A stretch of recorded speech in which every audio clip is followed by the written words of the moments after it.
WHAS11 news at noon. Another monster of a storm headed for the Gulf Coast for the second time in as many weeks. When and where Milton's expected to make landfall. Plus, a grim anniversary marking 1 year since the gruesome Hamas terror attack on Israel, how the Louisville communities responded.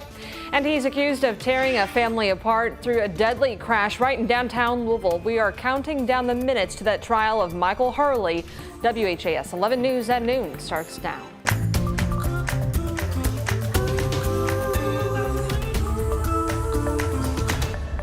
Hurricane Milton has rapidly strengthened into a Category 4 hurricane as Florida gears up for what could be its biggest evacuation in 7 years. The major hurricane is moving over the Gulf of Mexico and headed toward Tampa and Orlando. The National Hurricane Center in Miami said Milton has maximum sustained winds of 150 miles an hour and could make landfall Wednesday in the Tampa Bay area. That's less than 2 weeks after Hurricane Helene caused deaths and catastrophic damage in that state and, as you know, well inland. It's what everyone's talking about here today on your Monday. Sam, there is just no downtime for the Sunshine State. Yeah, it's really This is a very serious situation. The storm surge can easily be between 1 to 2 feet, if not even higher, along that coastline of Florida. And of course, 1 to 2 feet, that's in excess of maybe even getting close to about 2 stories in height when it comes to the overall height of the storm surge from the waves from the Hurricane Milton. So right now, Hurricane Milton, to put in perspective, is strengthening extremely quickly. It went from wind of around 90 miles an hour around the 4 a.m. update, and now we have winds sustained of 160 miles an hour as a Category 5 hurricane. And it's going to continue to march its way east into the south and east, getting very close to the Yucatan Peninsula of Mexico here pretty soon. But earlier this morning, like I just mentioned, it was a Category 1 hurricane, wind of 90 miles an hour.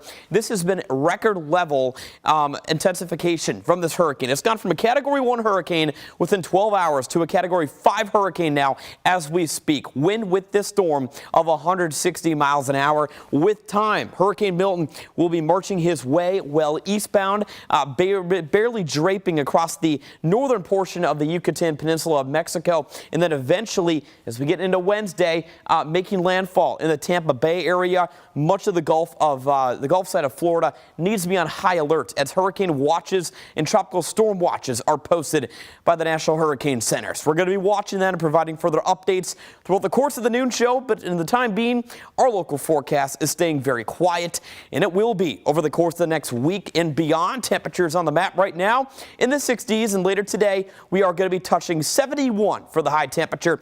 I'll be talking more about the details on Milton and much more we needed to be known about in our local forecast in a few more minutes. Sam, thank you. Today marks 1 year since the surprise Hamas terrorist attack on Israel, which killed about 1,200 people, mostly civilians, and left that region forever changed. As Israelis pause to mark this anniversary, there are new questions about how that country will respond to an Iranian missile attack just last week. ABC's Jay O'Brien takes us there.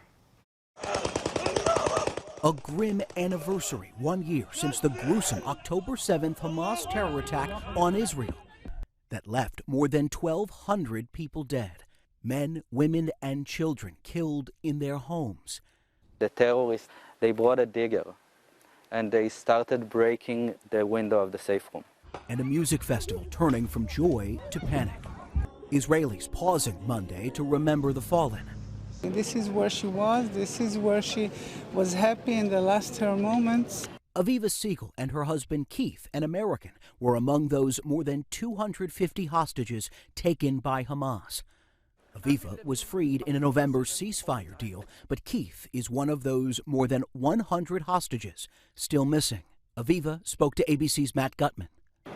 What were your parting words to Keith? I looked at him in the eyes and I said, Keith, you be strong for me and I'll be strong for you. Hostage families demanding the Israeli government prioritize returning their loved ones. As that war ignited on October 7th rages on and Israel tries to dismantle Hamas. The Hamas-run health ministry says more than 40,000 people, many civilians, have been killed in the fighting in Gaza, an area now unrecognizable. And that region forever changed. Israel now locked in another conflict with a different Iranian-backed terror group, Hezbollah, in Lebanon to Israel's north. which has mounted attacks in solidarity, it says, with Palestinians. After months of cross-border fire, Israel now conducting extensive airstrikes on Hezbollah targets, including new strikes this weekend. All of this as Israel is still weighing how to respond to that Iranian missile attack late last week. The Israeli defense minister is coming here to Washington in the next few days to meet with Pentagon leaders. Jay O'Brien, ABC News, Washington. Here in Louisville, the community members marked the day of October 7th attacks with a memorial event Sunday at the Traeger Jewish Community Center, where hundreds of people met to honor the lives lost at the Nova Music Festival. Louisville Mayor Craig Greenberg attended yesterday's event, standing amongst those calling for greater support for Israel. I am so proud to be with you here today. I am proud to be Jewish, and I am proud to support the state of Israel. Am Yisrael Chai. Join us hopefully for a time when we don't have to hold events like this, because there is peace in that region and Jews are not being targeted either overseas or here in America. Now, more than 1,200 Israelis died on this day last year, with hundreds more kidnapped. Experts say Iran's recent attack on Israel will lead to an increase in prices at the gas pump here locally. According to Gas Buddy, gas across Louisville costs about $3 per gallon. That's up 8 cents from last week. Compared to a month ago, prices are still lower, however, by 2 cents and more than 33 cents lower by this time last year.